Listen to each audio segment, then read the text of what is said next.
जी हां दोस्तों, देश छोड़कर के भाग निकला पाकिस्तान का सेना अध्यक्ष आसिम मुनीर। भारत ने लाहौर और कराची में घुसकर मारा। अब गिड़गिड़ा रहा है पाकिस्तान। बहुत स्वागत है आप सभी का। आप देख रहे हैं द राजनीति का विशेष सेगमेंट खबर और विश्लेषण। मैं हूं जब्बार खान। दोस्तों, आखिर बीते 24 घंटे में ऐसी कौन सी स्थिति उत्पन्न हो गई कि जब पाकिस्तान का सेना अध्यक्ष आसिम मुनीर देश छोड़कर के भाग निकला? आखिर ऐसी खबरों की सच्चाई क्या है कि पाकिस्तान का सेना अध्यक्ष देश छोड़कर के वाकई भाग निकला है? आखिर भारतीय सेना ने और भारतीय एयरफोर्स और तीनों सेनाओं ने जिस तरीके से पाकिस्तान की घेराबंदी की, क्या पाकिस्तान को उसकी जरा भी भनक नहीं थी? आखिर पाकिस्तान ने इस तमाम स्थिति और परिस्थिति को किस तौर पर अनजान रह करके न जाने क्यों ऐसी बेवकूफाना हरकत की जिसकी बुनियाद पर अब उसे गिड़गिड़ाना पड़ रहा है? आखिर क्या है इस वक्त का 9 मई की अपडेट? आपको एक एक करके सब कुछ बताते हैं दोस्तों। अंत तक इस वीडियो को आप जरूर देखें, यही अपील है। दोस्तों, भारत पाकिस्तान के बीच भले ही आधिकारिक तौर पर युद्ध की घोषणा ना हुई हो, लेकिन जिस तरीके से हमले हो रहे हैं, जिस तरीके से अघोषित युद्ध चल रही है, उससे भारत और पाकिस्तान दोनों ही देशों के अंदर एक किस्म का डर और खौफ का माहौल दिखाई दे रहा है। दोस्तों, 9 मई को तो हालात और भी खराब दिख रहे हैं। पाकिस्तान की तरफ से बीती रात 9 बजे से किए जा रहे सभी हमलों को हवा में ही भारत ने ध्वस्त कर दिया। पाकिस्तान के दर्जन भर मिसाइल को S-400 से हवा में ध्वस्त कर दिया गया और उनके फाइटर प्लेन को मार गिराया गया। इस बीच में इंडियन एयरफोर्स ने एक विशेष वीडियो जारी किया, जिस विशेष वीडियो को देख करके आप अंदाजा लगा सकते हैं कि भारतीय सेना का पराक्रम है कैसा।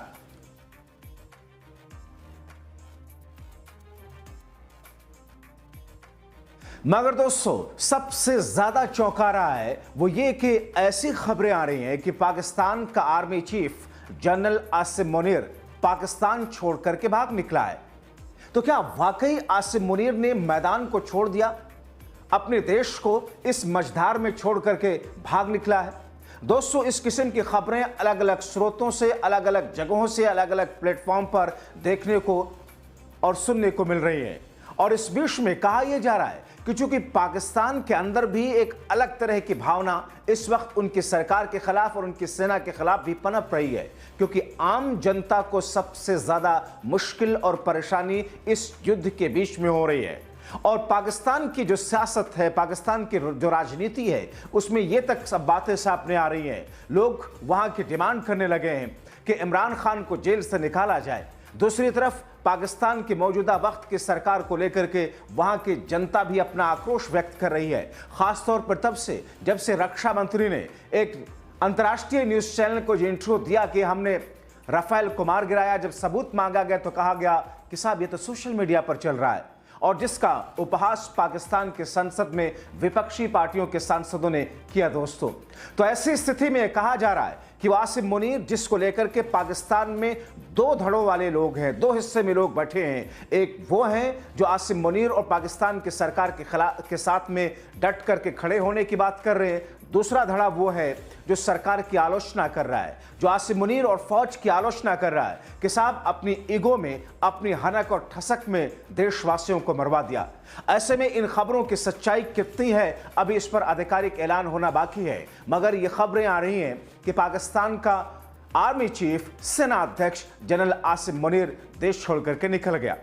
और इस बीच दोस्तों, अपडेट आपको कराता चलूं कि 9 मई को भारत में क्या चल रहा है। सुबह सुबह रक्षा मंत्री राजनाथ सिंह की तीनों सेनाओं के प्रमुखों के साथ में एक विशेष मीटिंग हुई। एक विशेष मीटिंग जिसमें करीब 2 घंटे तक फिर से मंथन किया गया। और कहा ऐसा जा रहा है कि उस विशेष मीटिंग के बाद में राजनाथ सिंह ने बतौर रक्षा मंत्री प्रधानमंत्री नरेंद्र मोदी को उन तमाम चीजों से अपडेट दी है दोस्तों। और इस दरमियान 9 मई को फिर से हालात गंभीर हो गए। चंडीगढ़ और अंबाला में 9 मई को फिर से हवाई हमले की चेतावनी दी गई। चंडीगढ़ में सेना की वेस्टर्न कमांड है, NIA का दफ्तर है, अंबाला में एयरफोर्स स्टेशन मौजूद है। राजस्थान के जैसलमेर में पाकिस्तान बॉर्डर से 20 किलोमीटर दायरे में गांवों को खाली कराए जा रहे हैं। जैसलमेर में मिलिट्री स्टेशन है और पाकिस्तान बॉर्डर का 500 किलोमीटर हिस्सा सटा हुआ दोस्तों। इस बीच में जम्मू कश्मीर के सामा इंटरनेशनल बॉर्डर पर बीएसएफ ने 7 आतंकवादी घुसपैठियों को मार गिराया दोस्तों, क्योंकि कहा यह जा रहा है कि भारत ने जब चौतरफा पाकिस्तान का घेराव किया, यानी कि हवाई काइनेटिक हमलों के जरिए, यानी कि डिफेंसिव जो ऑफेंस था, जवाबी हमला जब भारत ने करना शुरू किया पाकिस्तान के खिलाफ हवाई तौर पर, तो फिर दूसरा जो नेवी का हमला था, नेवी भी अपने स्तर पर पाकिस्तान के अंदर घुस करके मारने की कोशिश करती रही। और चूंकि कराची जो पाकिस्तान का सबसे बड़ा, जिस तरीके से हमारे देश के लिए, भारत के लिए मुंबई इकोनॉमिक कैपिटल माना जाता है, आर्थिक राजधानी मानी जाती है, वैसे ही पाकिस्तान के लिए कराची आर्थिक राजधानी है। कहा यह जाता है कि सबसे ज्यादा टैक्स पेयर्स पाकिस्तान के कराची में होते हैं। कराची में पोर्ट है, बंदरगाह है, यानी कि इकोनॉमिकल नजरिए से, ट्रेड के नजरिए से सबसे महत्वपूर्ण जगह कराची ही है। और जिस कराची बंदरगाह को भारतीय नौसेना ने, यानी कि भारतीय नेवी ने रात में ही वहां पर अटैक कर दिया, ऐसी खबरें आई, पाकिस्तानी बंदरगाह को तबाह कर दिया गया है। और ऐसे में पाकिस्तान ने इन तमाम चीजों को देख करके बौखलाहट में भारत के और पाकिस्तान के अंतर्राष्ट्रीय बॉर्डर के जरिए आतंकवादियों को और घुसपैठियों को घुसपैठ कराने की कोशिश की। क्योंकि हमने कल दिखाया था आपको कि किस तौर पर 15 भारतीय सिविलियंस की, आम नागरिकों की मौत पाकिस्तानी गोलाबारी में हुई थी। कुछ वैसी ही कोशिश को आगे बढ़ाने के लिए पाकिस्तान ने अपने 7 आतंकियों को भारत के अंदर घुसाने की कोशिश की, जिसे भारतीय सेना ने मार गिराया दोस्तों, बीएसएफ ने।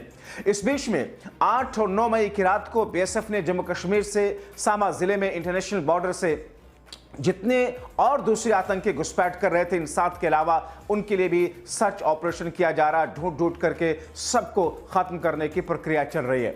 आपको बताऊं कि पाकिस्तान ने बीती रात जम्मू कश्मीर, पंजाब, राजस्थान में 11 से ज्यादा जगहों पर ड्रोन और मिसाइल से हमले किए। पाकिस्तानी सुसाइड ड्रोन्स ने जम्मू एयरपोर्ट्स और पठानकोट एयरफोर्स स्टेशन को भी निशाना बनाया।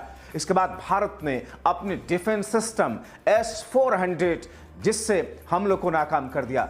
एक रक्षा अधिकारी के मुताबिक आकाश मिसाइल का भी इस्तेमाल किया गया। भारत ने LOC और इंटरनेशनल बॉर्डर यानी कि IB पर पाकिस्तान के 50 से ज्यादा ड्रोन गिराए।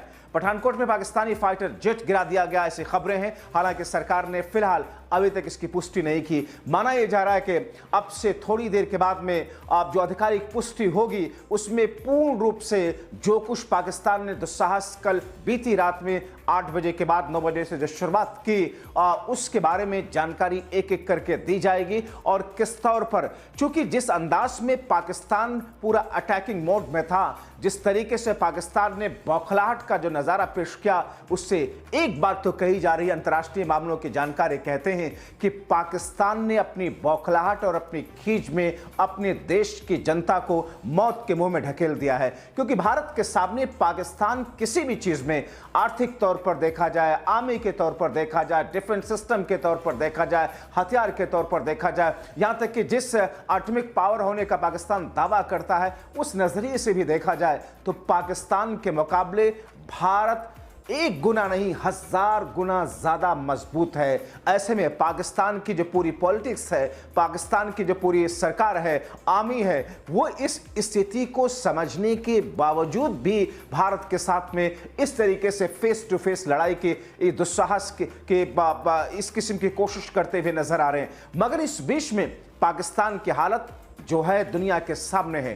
कल जिस अंदाज में पाकिस्तान अटैक कर रहा था और भारत का डिफेंस सिस्टम जिस तरीके से पूर्ण रूप से उन मिसाइलों को गिराने का काम कर रहा था, उसी बीच में विदेश मंत्री एस जयशंकर एक कूटनीतिक स्तर पर भी दूसरे देशों के साथ में बातचीत करते हुए दिखाई दे रहे थे। हमने देखा कि रात में एस जयशंकर ने अमेरिका के विदेश मंत्री से बात की। हमने देखा कि एस जयशंकर ने रात के अंदर ही, बीती रात को ही यूरोपियन यूनियन से भी बात की। मगर इस बीच में अब समझना होगा पाकिस्तान को कि उसकी भलाई किस चीज में है और ये सारी की सारी स्थिति अभी आगे कहां जाएंगी। इस बीच में ऐसी खबरें कि पाकिस्तान का आर्मी चीफ देश छोड़ करके चला गया। हालांकि आधिकारिक पुष्टि इसकी न तो पाकिस्तान की तरफ से होती हुई दिख रही है, ना ही किसी तरह का आधिकारिक ऐलान, मगर ऐसी खबरें सोशल मीडिया से लेकर के अलग अलग जगहों पर इस वक्त तैर रही है। तो क्या ये पाकिस्तान में जो कुछ भारत के जरिए डिफेंसिव तौर पर जवाबी कार्रवाई की गई उसका डर है?